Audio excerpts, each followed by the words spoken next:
Her phone was in her bag. She hadn't called for help. And yet, no one knew where she was. Lila Marston was 26, lived in San Diego, and worked as a travel photographer. She had a habit of writing everything down, filling notebooks with notes about flights, locations, and people she wanted to capture. Every morning, she brewed black coffee before sunrise and scribbled in her journal before anyone else was awake. Friends joked that nothing in her life was left to chance. She liked routines, knew her streets and cafes by heart, and always double-checked every lock and every appointment.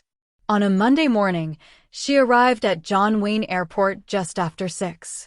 She was scheduled for a private charter flight to Honolulu, a trip she had planned for weeks.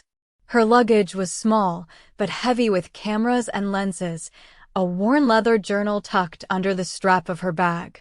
She waved to the pilot with a small smile, whispered a last-minute question about the flight plan, and took her seat near the window. She texted her roommate before boarding, "See you in a few days. I'll send photos." Her message left no hint of worry. By 7:15, the plane taxied, lifted off, and vanished into the morning sky. Only the gentle hum of the engines filled the cabin, and for the last time, no one noticed anything amiss. When the plane leveled off over the Pacific, Lila's window seat was empty. Hours later, the pilot reported nothing. There had been no call for help, no turbulence strong enough to explain her disappearance. Ground control assumed all was normal until the plane landed and Lila did not. Honolulu had no record of her arrival. Her roommate called repeatedly. No answer. Her phone went straight to voicemail. Days passed before a set of belongings washed ashore on a remote beach in Northern California. Her suitcase lay open in the sand, her camera bag zipped shut and untouched, her journal soaked and sand-stained. Nothing else was recovered. Lila was gone. The Coast Guard reviewed flight logs, radar tracks, and weather reports. Helicopters combed miles of ocean, the search stretching in every direction. Investigators questioned the pilot, crew, and airport staff. Security footage showed her boarding the plane and settling into her seat. Nothing unusual. Everything routine. Except the camera bag. It was zipped carefully, packed as if she had expected to arrive safely, as if nothing could have gone wrong. Her family and police pored over phone records. The last outgoing text had been sent 6 minutes before takeoff from her personal device on airplane mode. No distress signal. No call. Nothing to suggest fear or urgency. The investigators began to notice small inconsistencies. A faint scratch on the inside of the plane's cabin wall near her seat, a smudge on the window that could have been fingerprints, a faint echo of her laughter captured by the plane's microphone. But nothing concrete, nothing anyone could use. News of her disappearance spread quickly, yet the story remained impossible to explain. Experts speculated about storms, mechanical failures, or navigational errors. None fit. The plane's path was clear, the weather calm, the flight log perfect. The only certainty was that Lila had vanished, leaving only traces of herself behind, her luggage, her journal, and a collection of photographs that had never been developed. Weeks turned into months. Her family held vigils.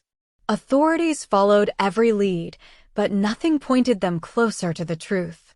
The ocean had swallowed her, or so it seemed. Then, 3 months after her disappearance, she was found alive on a tiny, uninhabited island in the Pacific. She had no memory of arriving there. No memory of surviving. Investigators found footprints in sand, remnants of shelters, scattered supplies. She had endured storms, hunger, and isolation, surviving in a place that should have claimed her. How she arrived there, why the ocean had spared her, and how she had managed to live remained mysteries. When she returned, her journal was wet and sand-stained, pages sticking together. The last entry, written the morning of the flight, ended mid-sentence, "If anything happens, remember." No one ever discovered what she had meant to say. Not the family, not investigators, not even Lila herself. The sentence lingered in the air, unfinished, like a whisper of a story that might never be told. Her belongings told a different story. The camera bag remained zipped, as if she had never planned to leave. The suitcase had shifted slightly from the waves, but nothing had been taken. The journal had survived the ocean, pages clinging together, but much of the writing was smudged and illegible.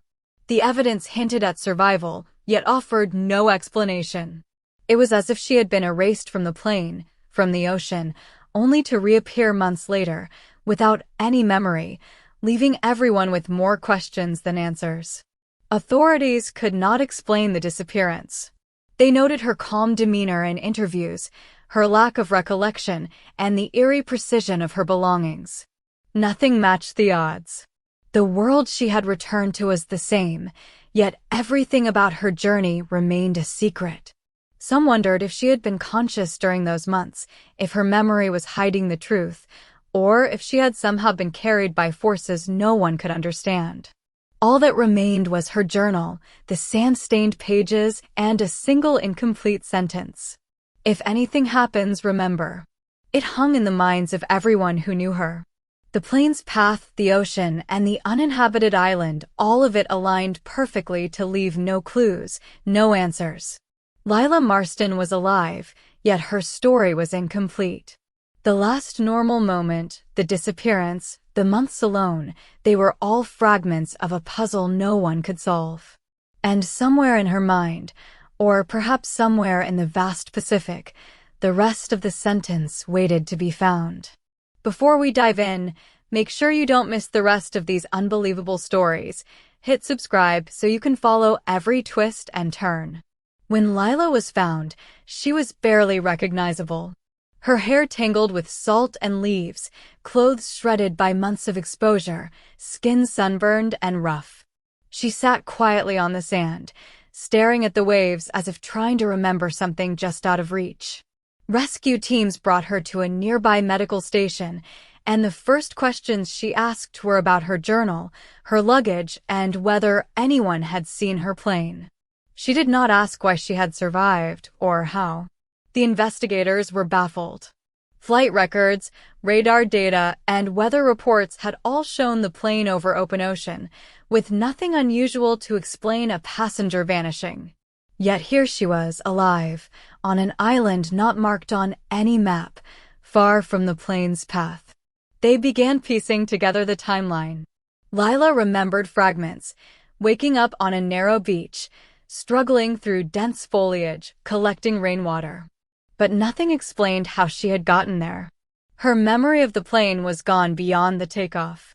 Search teams combed the island and found traces of a makeshift camp, crude shelters of branches and leaves, footprints leading to and from the water, and scattered supplies that might have washed ashore.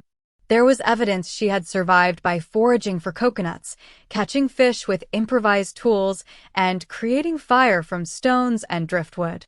Each small success had been a battle against hunger, exposure, and isolation. Yet there were no signs of struggle, no evidence of anyone else. The investigators noticed something else. Her journal, though damaged, had pages missing, torn, or washed away. The entries ended abruptly mid-thought, as if someone had reached for them before she could finish. Some pages hinted at plans for travel, routines, and destinations, but others contained cryptic notes: "Follow the stars if I disappear, keep the bag zipped." And the unfinished line, "If anything happens, remember." The meaning remained elusive. They conducted interviews. Lila's family described her as careful, precise, almost methodical, someone who always prepared for the worst. Her friends said she had a sense of adventure, but nothing reckless. Yet, she had survived months in a place no one had expected. Her resilience was extraordinary, but the circumstances were impossible. No one could explain how she had traveled hundreds of miles from the flight path to the island. There were no currents or storms that could account for it. Medical exams offered no clues either. She was malnourished, but otherwise healthy. Her body showed the scars of exposure and minor injuries, but nothing that suggested foul play. Every test, every scan, only deepened the mystery. There were no traces of drugs, poisons, or toxins. She had survived on her own, and yet the logistics of it defied logic. As the days went by, the story grew stranger. Lila recounted moments on the island with startling clarity, how she had built shelters, collected water, and even marked the land to avoid getting lost. But she could not recall how she had arrived.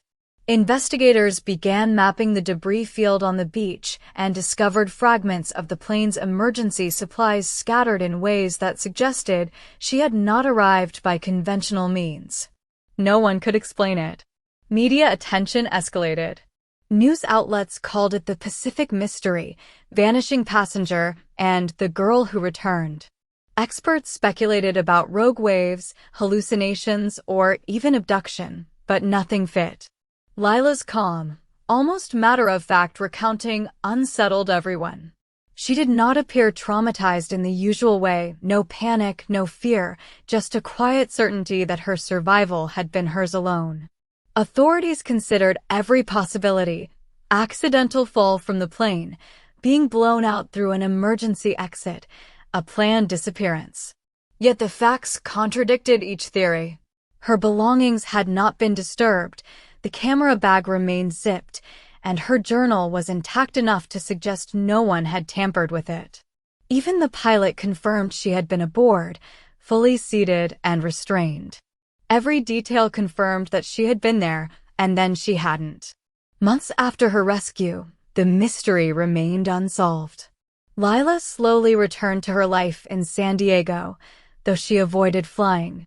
She spent hours by the water, walking beaches, cataloging the driftwood and shells, perhaps unconsciously reconnecting with the island that had claimed her. She never recovered the missing pages of her journal. No one ever discovered what she had meant to write after "If anything happens, remember." The ocean returned to calm, but for everyone who followed the story, the question lingered. How had she survived? How had she arrived on an island so remote? How had months passed without a single clue? And even now, 3 months later, every time a plane crosses the Pacific, people wonder if a window seat might be empty, if someone might vanish, leaving only luggage, a journal, and a sentence unfinished.